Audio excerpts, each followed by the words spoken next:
Hey guys, welcome back to another video on our project Dakota RT.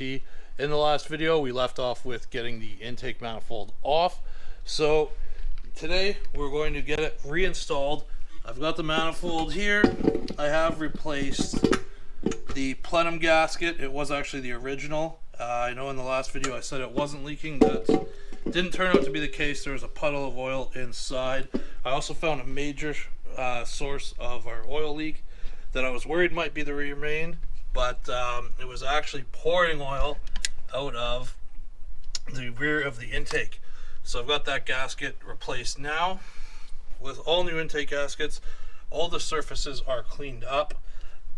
What I did was I just cut a couple of the stock intake manifold bolts, just the heads off them, just so we can rest the intake on and not move it around while we put it on.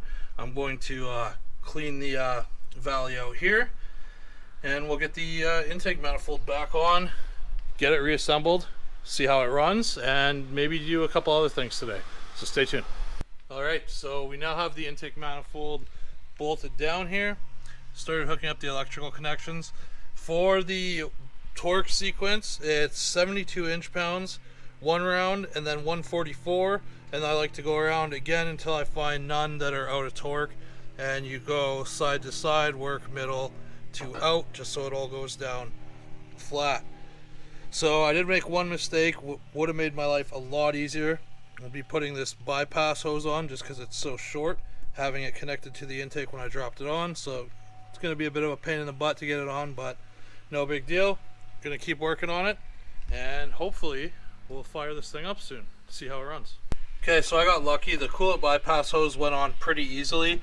One thing I would mention for you guys at home that are doing this, the intake gaskets, or in this deep, I would always replace this hose just because it's so buried by all the accessories when they're here. It's just cheap insurance, and I'm sure the hose is pretty cheap.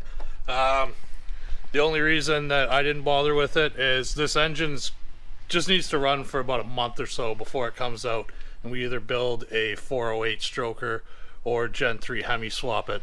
Right now we're really just doing all this work because this truck is such a basket case, just to get it running well, so I can actually get some baselines before we get to work on making this thing faster. So just gonna keep working away. So I've now got the front accessory bracket mounted. That's why I said whenever you got this apart, you should change that bypass hose, because see, it's buried all underneath here. This all has to come apart to get it. So next up is get the alternator bolted in, the AC compressor bolted in here, hook up some coolant lines, fill it up full of coolant, and fire it up. Alright, so we've got everything completely back together now. Haven't put the hat on or the intake tube yet. I'll get to that, but just filled it full of water. Battery's reconnected, and we're going to fire it up. So moment of truth.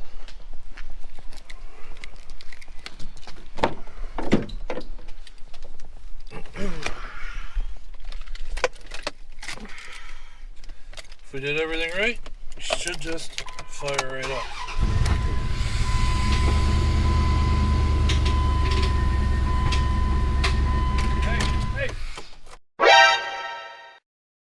So as you guys can probably guess, that is going to be the end of the 5.9 in our Dakota RT.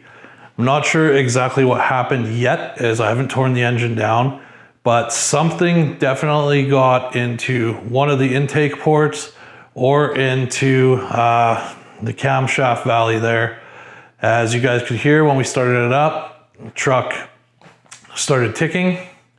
It did eventually stop, which is actually not a good sign, and is running on 6 cylinders now. So both cylinder 1 and cylinder 3 are not firing. When you pull the plug out, it comes out wet.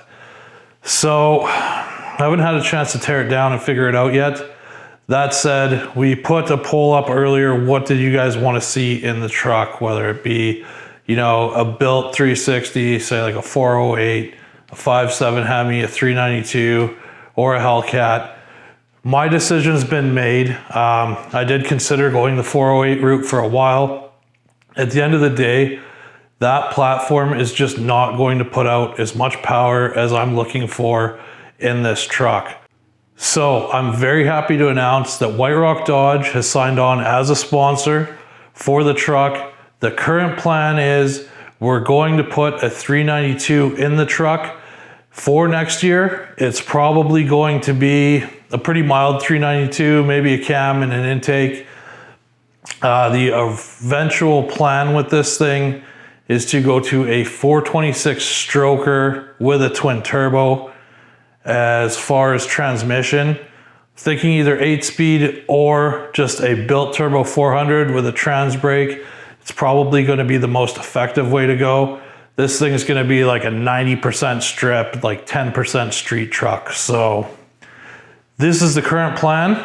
We're going to go this way. We will tear down the 5.9 when I get it out of the truck. Just see what's going on with it. See what happened. It's probably entirely my fault. So the truck sat without the intake on it for probably about a week, if not a little bit more. There was a broken intake manifold bolt in the front passenger side hole that had to get drilled out. And yeah, both myself and my dad were working on it a little bit over the week. Pure laziness and not being too concerned about it because I knew the motor was coming out anyway. Didn't cover the valley, the lifter valley, didn't cover up any of the intake ports. So that could be the issue very well. Something could have got in there. And as soon as we started the engine up, bounced around, and that was that, which is really too bad because the engine fired up right away. Felt good. Yeah. Anyways, guys, like, subscribe, leave a comment down below. Stay tuned because things are about to get real with our Dakota project. Take care. We'll see you in the next video.